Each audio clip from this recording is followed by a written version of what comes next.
Dear students, so this is the second part of my lecture of aromatic sulfonylation. So sulfonylations, you have to do reactions with aryl sulfyl chloride, okay, or like benzyl sulfonyl chloride. So this HCl will remove, and you will get like benzene sulfonamide as your product. Okay, so it's like similar we have seen earlier like CO C6H5, so like acetanilide, similar reaction is like that, and the HCl will remove, and you have to do these reactions in presence of pyridine. Okay, and the preparations of N-aryl sulfonamide may be also used for identifications of secondary and tertiary amine. As described under the aliphatic amines, the formation of sulfonamide provide the a method for the separations of primary, secondary, and tertiary amine. Then alkylations or arylations. So it's very easy. You have to do reaction with initially for primary, secondary, and tertiary amine with iodide, and then you have to do a reaction with base. So it will produce some kind of methylamine. Okay.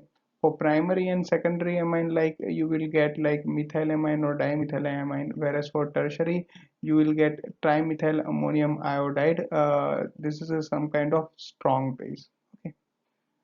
So like aliphatic amines, the primary aromatic amines react with alkyl halide to form like mono di and finally trialkyl ammonium salt. So this is a strong basic salts. And these monodialkyl ammonium salts are treated with sodium hydroxide and decomposed to yield the free N-alkyl and N-dialkyl amine. So like this. Okay. So the quaternary aryl alkyl salt is converted into hydroxide, which is a strong base. And alkylations of aromatic primary amines may also be done by heating under the pressure with alcohol and presence of small mineral acids. Okay. Then these reactions we had earlier seen in last lecture. Okay, like for formations of a secondary amine. Okay, so you can take some kind of aryl chloride, and if you are doing reaction with like substance like aniline in presence of copper chloride, so you will get your secondary amine. So this is a diphenylamine. So primary amine react with simple aryl halide only with difficulty, and some of the diphenylamine is produced by reaction at 200 degrees centigrade with chlorobenzene in presence of cuprous chloride. And this arylation amine can be carried more readily by heating together under pressure of aniline and anilinium chloride at 140 degree centigrade. And the reactions of lithium salts of diarylamine with aryl iodide in presence of trace copper iodide yield trialyl amine. Okay, and this is the reactions. Reaction with nitrous acid. So there are two temperature you can do these reactions, and one of the reactions you are already doing in your lab for identification of primary amine.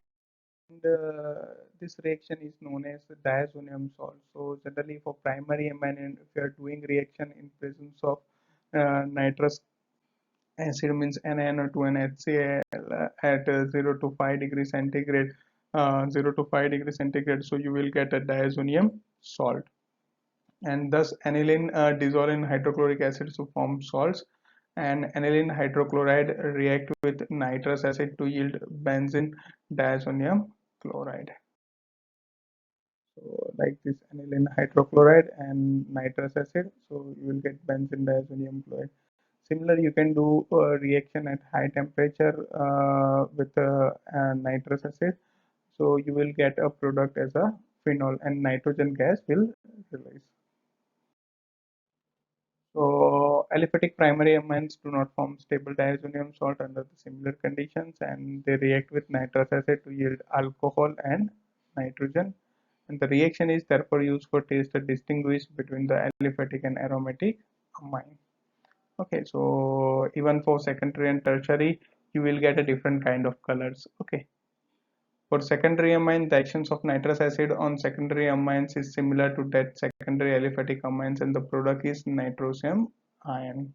Okay, so this is your nitrosamine. And the nitrosamine obtained are a stable substance having a yellow color, and they undergo Fischer-Tropsch rearrangement when they treated with hydrochloric acid in ethanol and ether when NO group migrates to the para position. So like that, if you're doing this NO group, it will migrate here. Okay, and suppose if you're tertiary amine and if you're doing reactions undergo substitution by nitroso group in the para positions of the benzene to give para nitroso derivative of original amine. So same thing here. The substitution here take place undergo the strong para activation effect of the dialkyl ammonium group. If the para position is not free, the nitration takes place as ortho. As we know that this amine group is ortho and para directing group. If a para group is not free, so but natural the substitution will take place on ortho position.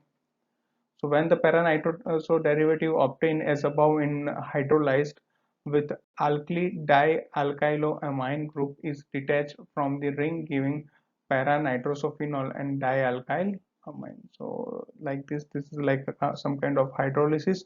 Okay, so depending upon hydrolysis, you will get para-nitrosophenol and dialkyl amine. So similarly, tertiary and dialkyl aryl amines are not the susceptible to oxidations, are primary and secondary.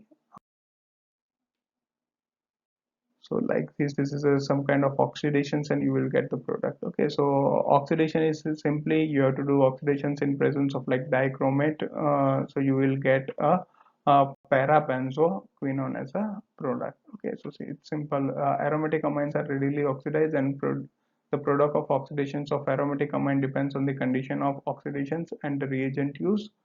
So the oxidation of primary aromatic amine with potassium dichromate and sulfuric acid result in formations of quinones.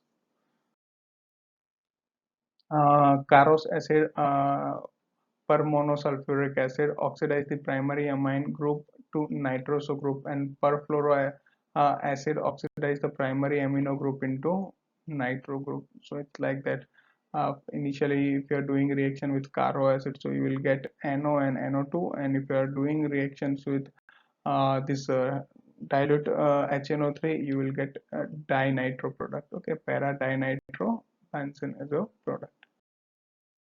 Then reaction with aldehyde. So reaction with aldehydes like simply this water molecule will remove. Okay, and you will get a C double bond N product, which is known as Kif base here.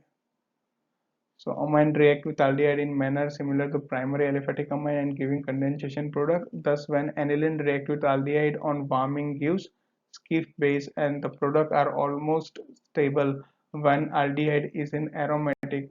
Example like benzaldehyde. Okay, and this Quick base are readily hydrolyzed by aqueous acid to give back the original amine and aldehyde. So the reaction is reversible, and therefore the formation of Skiff base offer means protecting of NH2 group, and they are also easily reduced and may be used for preparations of secondary amine. So like this kind of reaction for formation of amine, so this is aryl amine and aryl aldehyde, so it will get you will get a Skiff base, and if you are doing reductions, so this bond will you can break and NH and here the CH2, so you will get a secondary amine. Like carbylamine reaction means what? It's simple. You have to do reactions of primary amine with KOH and your alcohol, so you will get a carbylamine means N triple bond C product. Okay, if it is a C triple bond N, so you can say cyanide, and this is a carbylamine or isocyanide product. Okay. So primary amine, aliphatic amine react with chloroform and ethylonic potash to form a carbylamines, and these have a very disagreeable order, and the reaction is therefore used for test of the detections of amide and for chloroform. Reaction with carbon disulfide. So whenever you are doing reaction with carbon disulfide, you will get a like thiourea product. Okay. If you have urea, then C double bond O group is there. Thiourea means what? C double bond S group. Okay. So unlike the aliphatic primary amine, aniline does not react with the carbon disulfide at room temperature, and when aniline uh, and carbon disulfide are heated together, then thiocarbolamide and H2O is obtained. And when thiocarbonyl is boiled with strong hydrochloric acid, phenyl isocyanide having a very pungent odor is a product, and this may be used as a taste for primary reaction with Grignard reagent. So it's very easy, RMGX. So you can do reaction with aniline with this. So you will get hydrocarbon and some complex mix. Okay, reaction involving benzene ring. So as we know that like NH2 group has a lone pair of electron, and it always donates that particular lone pair to the benzene ring. So benzene ring become more negative charge. So if you have a electrophile, it can easily attach with that particular benzene group, and suppose if you have a nucleophile, then it may be difficult to attach it. Okay. And that's why you will get a ortho and para positions as a product like that.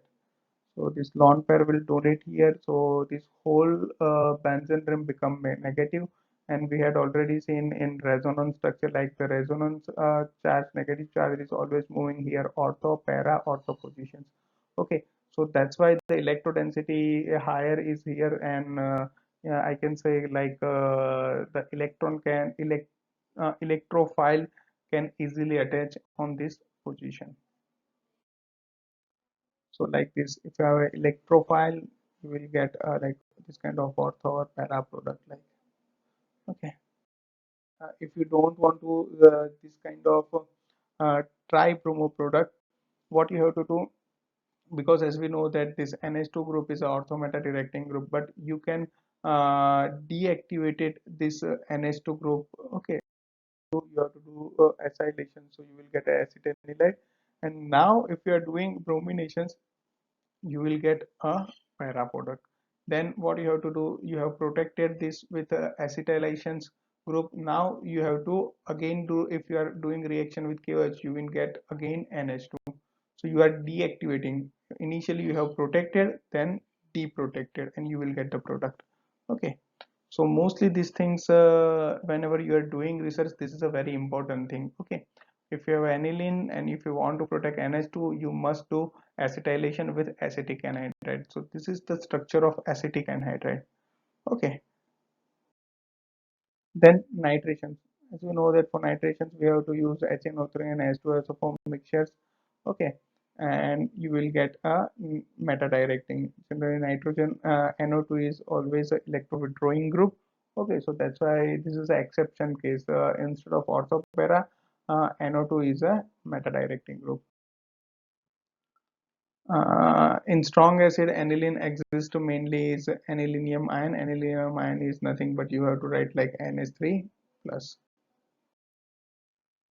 So, for ortho and para, same reactions, like you will get a 5% ortho product and 95% para product.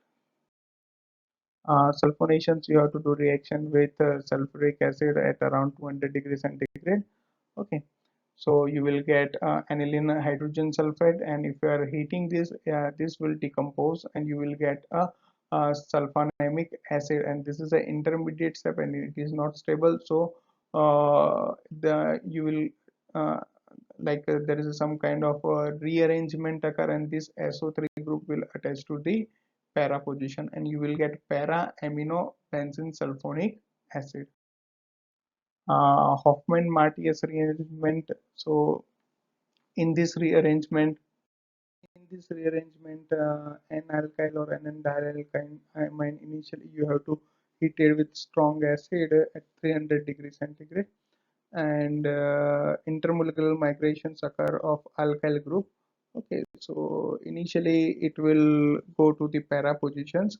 Once this para position is blocked, now the other migrations will happen here on ortho positions. Okay, and now this both the positions is blocked. Okay, so the N-methylamine hydrochloride so produce the undergo migrations of remaining methyl group to ortho position since the para position has been blocked, and the reaction is known as Hofmann-Martius rearrangement and may be used for preparations of homologous aniline. Okay, and then you have to do just reaction with NaOH, so this will neutralize and you will get 2,4 dimethyl aniline as a